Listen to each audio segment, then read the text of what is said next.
మీ జాతకం ఎలా ఉంటుందో తెలుసుకోండి. వెంటనే జేకేఆర్ గురుగారి అపాయింట్మెంట్ తీసుకోండి.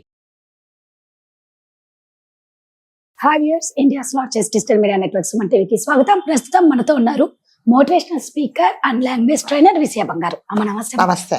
భార్యాభర్తల బంధం స్ట్రాంగ్ గా ఉండాలి అంటే వాళ్ళిద్దరు రొమాంటిక్ గా ఉంటే వాళ్ళ రిలేషన్షిప్ స్ట్రాంగ్ గా ఉంటదని అనిపిస్తుంది. అవును. మళ్ళా దీన్ని ఇంకో యాంగిల్లో దయచేసి చూడకండి. రొమాన్స్ అనేది నిజంగా బూతు. ఎప్పుడు బూతు అంటే పిల్లల ముందర విచ్చలవిడిగా చేసిన, పబ్లిక్ లో విచ్చలవిడిగా చేసిన, అవును, మీరు రీల్స్ కోసం విచ్చలవిడిగా చేసిన, ఇది గబ్బు, నీచం. దీన్ని మేము ఎంకరేజ్ చేయట్లే. పర్సనల్ గా అయినా మీరిద్దరు భార్యాభర్తలు అనేది ఏకాంతం. సో రొమాన్స్ అనేది ఎంత వరకు ఉంటే వీళ్ళ రిలేషన్షిప్ స్ట్రాంగ్ గా ఉంటుంది. ఆ రొమాంటిక్ గా వాళ్ళు ఎలా ఉండాలి. ఒకప్పుడు బాగా రొమాంటిక్ గా ఉన్నారు, మల్లెపూలు తెచ్చేవాళ్ళు భార్యకి, అందుకు ఉండేవాళ్ళు, ఎదురు చూసేవాళ్ళు తలుపు దగ్గర ఎప్పుడు వస్తారు అని చెప్పి. కిచెన్ లో భార్య వండుతూ ఉంటే భర్త చేసే చిన్న రొమాంటిక్ పని ఎంత ఆనందం. చూసే వాళ్ళకు కూడా అమ్మ ఎంత అబ్బాయి, అది మనసుకు దగ్గరగా ఉండే చేసే పనులండి. మీరు అన్నట్టుగా ఇది బూతు కాదు. అంటే మనసు అంటే మన ఇద్దరం భార్యాభర్తలము. అంటే నా మనసుకు నువ్వు చాలా దగ్గరగా ఉన్నావు, అట్లాగే నీ మనసుకు నేను దగ్గరగా ఉన్నావని చేసే చిన్న చిన్న ఇది అన్నమాట. అంటే ప్రేమలు చూపించుకోవడం. అంటే ఇదేదో బెడ్రూమ్స్ లో జరిగేది తీసుకొచ్చి పబ్లిక్ గా చూపించడం కాదు రొమాన్స్ అంటే ఇది వరకు మీరు అన్నట్టుగా ఈ భార్యాభర్తల మందం ఎందుకు పటిష్టంగా ఉండేది, గట్టిగా ఉండేది, ఎవరు చెప్పిన మాటలు వినకుండా వీళ్ళిద్దరు ఎందుకు ఉండేవాళ్ళ, ఒకరి మీద ఒకరికి నమ్మకం, ఒకరి మీద ఒకరికి. ఎప్పుడైతే చూడండి, ఏ భార్య భర్త అయినా కలిసి చాలా కాలం కాపురం చేసి చాలా కాలం ఉండాలి అంటే ఒకరి మీద ఒకరికి నమ్మకం అనేది చాలా ఇంపార్టెంట్. అది లేకపోతే మాత్రం నలుగురు చెప్పిన మాటలు విని నలుగురు చెప్పినట్టుగా మీరు చేస్తే తప్పు, సంసారాలు అనేది పాడైపోతాయి. అంటే రొమాంటిక్ గా ఉండడం అంటే ఏంటంటే ఒకరి మీద ఒకరు చిన్న చిన్న బహుమతులు ఇచ్చుకోవడం, నువ్వే నాకు ఉన్నావు అందం. అంటే ఇది వరకు మనం చూసాం, ఒంటిట్లో పని చేస్తుంటా వెనక నుంచి వచ్చేసి దగ్గరగా వచ్చేసి అలా ఉండే. ఇప్పుడు ఎక్కడుందండి, ఎవరంతా వాళ్ళు బిజీగా ఉన్నారు కదా. పోనీ ఉన్నారా, ఒక 2 నిమిషాలు ఉన్నారా, కొట్టుకోవడం, నువ్వు అది చేసావు, ఇది చేసావు. అంటే ఇప్పుడున్న జనరేషన్ కు నేను ఒకటే సలహా ఇస్తాను, భార్యాభర్తలు మీరు ఇద్దరు ఉండాలి, కలిసి చక్కగా ఉండాలంటే ఒకరి పాస్వర్డ్ ఒకరికి తెలుసుకునేలాగా చెప్పుకోండి. ఒకరి పాస్వర్డ్ ఒకరికి తెలిసింది అనుకోండి, అసలు మీ ఇద్దరి మధ్యలో ఎటువంటి తగాదాలు లేదు. నీ అకౌంట్ లో బ్యాలెన్స్ ఎంత ఉంది, అతని అకౌంట్ లో ఎంత బ్యాలెన్స్ ఉంది, నీ ఫ్యామిలీలో ఏమున్నాయి ప్రాబ్లమ్స్, అతని ఫ్యామిలీ అటువైపు ఉంది, నీ తల్లిదండ్రులను నువ్వు ఎలా చూసుకుంటావో అలా అత్తగారింటి వైపు వాళ్ళని కూడా నువ్వు అలాగే చూసి, అట్లాగే అబ్బాయి కూడా నీ తల్లిదండ్రులను నువ్వు ఎలా చూసుకుంటావో అలాగే వాళ్ళని కూడా నువ్వు ప్రేమగా గౌరవిస్తే అస్సలు గొడవలే ఉండవు. ఒక్కరి పాస్వర్డ్, ఇప్పుడు ఒక ఫోన్ వచ్చిందండి, ఫోన్ వస్తే ఇమీడియట్ గా ఏం చేస్తుంటే భార్య పక్క రూమ్ లోకి వెళ్ళిపోతుంది. ఎందుకు? ఇప్పుడు నాకు ఒక ఫోన్ వస్తే నేను మీ దగ్గర నుంచి పక్కకి వెళ్ళాలంటే మీకు అది తెలియకూడదనే కదా విషయం. సో నేను మీ దగ్గర నుంచి ఏదో దాస్తున్నాను. అట్లాగే హస్బెండ్ ఏం చేస్తానంటే, ఒక్క నిమిషం నాకు ఒక ఫోన్ వచ్చిందని, నువ్వు ఎందుకు వెళ్తావు బయటికి? ఒకవేళ అది ఆఫీస్ ఫోనే అయినా కూడా ఆమెకు తెలుసు కదా, నువ్వు ఆఫీస్ లో పనిచేస్తున్నావు, ఆఫీస్ లో పనిచేసి నీకు పిఏ ఉంటది, ఫోన్ చేస్తుంది, ఏమవుతుంది? లేదా మీ హెచ్ఆర్ ఒక లేడీ ఉంటది, చేస్తే అంటే ఇవన్నిటికీ కారణం ఏంటంటే దాచుకోవడం. ఆయన నిజంగానే పాపం ఆవిడతో ఏదో మాట్లాడతాడు, ఏదో మీటింగ్ గురించి, కానీ ఈవిడికి ఏంటంటే నా ఎదురుగుండా మాట్లాడలేదు అనేదే గొడవ. అంటే ఈ సాఫ్ట్వేర్ యుగం వచ్చిన తర్వాత ఇలాంటివన్నీ మిస్అండర్స్టాండింగ్స్ వచ్చేసి ఒకరికొకరు విడిపోవడానికి కారణం ఏంటంటే ఇదే. సో ఒకరి పాస్వర్డ్ ఒకరు మీరు చెప్పుకోండి, ఆ ఫోన్ ఓపెన్ చేసి అక్కడ పాడేసేయండి మీరు హస్బెండ్ కి. అట్లానే హస్బెండ్ ధైర్యంగా నువ్వు పాస్వర్డ్ చేసి ఓపెన్ చేసి మొబైల్ అక్కడ పెట్టేసేయి. నువ్వు ఒకవేళ ఫోన్ వచ్చింది అనుకో, నాకేదో ఫోన్ వస్తుంది, నువ్వు అటెండ్ అవ్వమని చెప్పు, లిఫ్ట్ చేయమని చెప్పు. అసలు నీకు గొడవలే లేవు. లేదు నీ అకౌంట్ లో ఇదిగో నా సాలరీ ఎంత, నాకు ఇంత వస్తున్నది, ఇది మన బడ్జెట్, ఇది మాట్లాడుకుందాము, నీదేంటో చెప్పు అని చెప్పుకోవట్లేదు. నా ఇష్టం, నా ఖర్చులు నాకుంటాయి, నీ ఖర్చులు. అంటే వీటన్నిటికీ కారణాలు ఏంటంటే రొమాన్స్ వేసుకోవడానికి టైం ఎక్కడ ఉంటుంది? రొమాన్స్ కి టైం ఎక్కడ ఉందండి? పొద్దున ఆయన షిఫ్ట్కి వెళ్ళిపోతాడు, ఈమె రాత్రి షిఫ్ట్కి వెళ్ళిపోతుంది, పొద్దున మళ్ళీ ఈమె రాత్రి నుంచి పొద్దున ఈయన అలసిపోయి ఈయన పడుకుంటాడు, మాట్లాడితే గరిటెల్లో అదేంటి కంచాలు విసురుకుంటున్నారు. కాబట్టి ఒకరికొకరు కూర్చొని ప్రేమగా మాట్లాడేది లేదు. అయితే వీళ్ళిద్దరూ ఒకవేళ ఇంతకు ముందే తెలిసి లవ్ మ్యారేజ్ చేసుకుంటే, ఇది వరకైతే నేను వచ్చేదాకా ఎదురు చూసేవాడు అంటే అప్పుడు దూరం కదా, ఇప్పుడు అయిపోయింది, ఇప్పుడు ఎప్పుడైనా రీచబుల్ ఉన్నావు కదా. అందుకని ఎవరి మధ్యలో ప్రేమలు ఆప్యాయతలు ఉండాలి అంటే నేను మళ్ళీ చెప్తా, ఒకరి ఫోన్ ఒకరికి ఇచ్చేసుకోండి, ఒకరి పాస్వర్డ్ ఒకరికి చెప్పేసుకోండి. అస్సలు గొడవలే లేవు. మీరు ఒకసారి అలా చేసి చూడండి, అసలు గొడవలే లేవు. నాకు అసలు నాకు ఏం లేవు. ఇప్పుడు నీకు తెలియని రహస్యాలు ఏముంటాయి? నా కాల్ లిస్ట్ అంతా నీకు తెలుసు, నా కాంటాక్ట్స్ లో ఎవరి నెంబర్ ఉన్నారో నీకు తెలుసు, నీ కాంటాక్ట్స్ లో ఎవరు ఉన్నారో నాకు తెలుసు. అయిపోయింది, గొడవలు ఏముంది? ఇప్పుడు ఎవరో ఒక హేమ అనే అమ్మాయి ఫోన్ చేసింది, నువ్వు మాట్లాడు. హేమ అంటే అసలు ఈమెకు డౌట్ వచ్చేలాగా నువ్వు ఎందుకు బిహేవ్ చేస్తున్నావు అంటే నువ్వు దాచిపెడుతున్నావు. అంటే ఇక రొమాన్స్ ఎక్కడుందండి?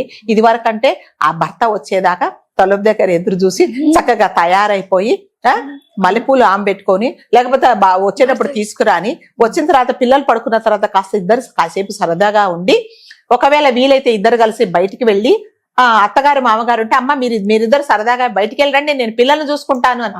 అసలు అత్తగారు మామగారు అచూకే లేదు, ఇంకెక్కడి నుంచి వస్తుందండి రొమాన్స్ లేదు, ఏం లేదు, కొట్టుకోవడమే అంతే. వైలెన్స్ అంతా అక్కడే ఉంటుంది. ఇంకా రొమాన్స్ అనేది అసలు లేనే లేదు. ఆ రొమాన్స్ చేసేటప్పుడు కూడా అప్పుడు కొట్లాడుకుంటారు. నువ్వు నిజంగా నాతో కరెక్ట్ గా ఉన్నావా, లేకపోతే నీకు ఎవరైనా గుర్తొచ్చి నాతో ఇలా ఉంటున్నావా అని కూడా చెప్తున్నారు. ఇంకా మీకు ఎక్కడుండండి భార్యాభర్త కలిసి ఉండేది లేదు. ఉన్నారా? నేను ప్రాక్టికల్ గా చెప్తున్నా, ఎందుకంటే నా దగ్గరికి చాలా మంది ఇలాగే వస్తారు. మేడం నాకు ఒక డౌట్, నాకు ఒక ఫ్యామిలీ ఫ్రెండ్ ఉందండి. ఆ అమ్మాయి అతను ఏదో మంచిగా జాబ్ చేస్తాడు, ఆ అమ్మాయి కూడా ఏదో బిజినెస్ ఇస్తుంది. వీళ్ళిద్దరి మధ్యలో ఏంటంటే అసలు అబ్బాయి చాలా సిన్సియర్. ఈమెకి ఏంటంటే డౌట్, మేడం నాకు ఎక్కడో డౌట్, ఇతను నిజంగా ఇతనికి ఏమైనా గర్ల్ ఫ్రెండ్ ఉందో ఎలా తెలుసుకోవాలంటారు. అదే నువ్వు లేని ఆయనకి అంటగడుతున్నావు కదా.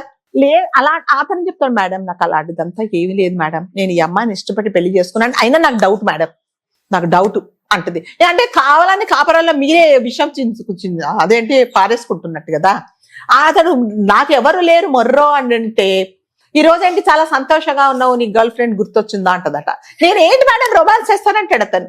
అంటే సిన్సియర్ గా ఉండే వాళ్ళనేమో ఈ ఆడవాళ్ళు ఇలా కాల్చుకు తింటున్నారు. ఒకవేళ అమ్మాయిలు సిన్సియర్ గా ఉంటే మా అబ్బాయిలు నీకు ఎవడో గుర్తొచ్చాడా, ఇంతకు ముందు బాయ్ ఫ్రెండ్ గుర్తొచ్చాడా, అందుకే సంతోషంగా నేనున్నప్పుడు లేదే, అందుకే నీ మొహం ఈ రోజు గ్లోగా ఉంది కరెక్ట్ అన్నారు. సో మీరు అన్నట్టుగా రొమాన్స్ అనేది ఏంటంటే ఇద్దరు పరమ పవిత్రంగా ఉండి, ఇద్దరు నీ కోసం నేను, నా కోసం నువ్వే, మన ఇద్దరి మధ్యలో ఎటువంటి దాపరికాలు లేవు, నీ గురించి నా గురించి 10 మంది మనం మాట్లాడుకున్నా కూడా మనం వినొద్దు అనేది మీ ఇద్దరి మీద ఒకరి మీద ఒకరికి నమ్మకం ఉండి, దాపరికాలు లేనప్పుడు మాత్రమే మీరు అంటే ఎవరైనా ఏ భార్య అంటే వయసు వచ్చిన 60 సంవత్సరాల వాళ్ళు కానీ, నిన్న మొన్న పెళ్ళైన వాళ్ళు కానీ, 90 సంవత్సరాలు వచ్చిన వాళ్ళు కానీ సుఖంగా ఎందుకుంటారంటే దాపరికాలు లేనప్పుడు మాత్రమే. మొన్న 102 సంవత్సరాలు బామకి 122 తాతయ్యకి 102 ఎంత చక్కగా వాళ్ళు మళ్ళా పెళ్లి చేసుకున్నారు. అది ఎక్కడుందండి ఇప్పుడు? 102 సంవత్సరాలు అంటే ఇవాళ రాత్రి పెళ్లి అవుతుంది, రేపు పొద్దున్నే మేము విడిపోతున్నాం అంటే ఎందుకు విడిపోతారో తెలియదు. ఇదివరకు నేను అసలు నువ్వు లేకపోతే లేను, నేను లేకపోతే నువ్వు లేను అని ఉండేవాళ్ళు అసలు నీ నీడ చూస్తేనే చంపేస్తానంటున్నారు. ఎందుకంటే ఒకరి మీద ఒకరికి లేనిపోని మాటలు, లేనిపోని అబద్ధాలు, అంటే లేనిపోని ఊహించుకోవడము, ఇవన్నీ ఉన్నప్పుడు మీకు నమ్మకం ఎక్కడ ఉంటుందండి? అన్నట్టు ఏంటంటే అంటే పాస్వర్డ్ అనేది పెట్టేసి ఒక సినిమా వచ్చింది చూసారా? అవును, చక్కగా అమ్మాయి వాళ్ళ తండ్రి అబ్బాయిని పిలిపించి మీ ఇద్దరు ఫోన్లు మార్చుకోండి, అవును, తర్వాత డిసైడ్ అవ్వండి మీరు పెళ్లి చేసుకోవాలా లేదా అని రీసెంట్ గా. అవునవును, నిజంగా అది కరెక్ట్. అదే చెప్తున్నానండి. అంటే అఫ్ కోర్స్ నాకు ఆ సినిమా గురించి తెలియదు, నేను చెప్తున్నాను. ఆ పాస్వర్డ్ అనేది మీరు ఒకరికొకరు ఇచ్చిపుచ్చుకోండి. మీ అకౌంట్ లో బ్యాలెన్స్ ఎంత ఉందో ఒకసారి చెప్పండి. నీ కాల్ లిస్ట్ లో ఉన్న నీ ఫ్రెండ్స్ గానీ, నీ రిలేటివ్స్ గానీ మొత్తం ఆమెకు తెలిసేలాగా, అట్లాగే అతడికి తెలిసేలాగా మీరు ఒకరికొకరు ఇచ్చిపుచ్చుకోండి. అస్సలు గొడవే లేదు. ఎస్, భార్యాభర్తలు అంటేనే ఓపెన్ బుక్. ఇద్దరి మధ్య సీక్రెట్స్ ఏమన్నా ఉన్నాయి అంటే. ఇంకొకటి ఏంటంటే వేరే వాళ్ళు చెప్పిన మాట మీరు వినకండి.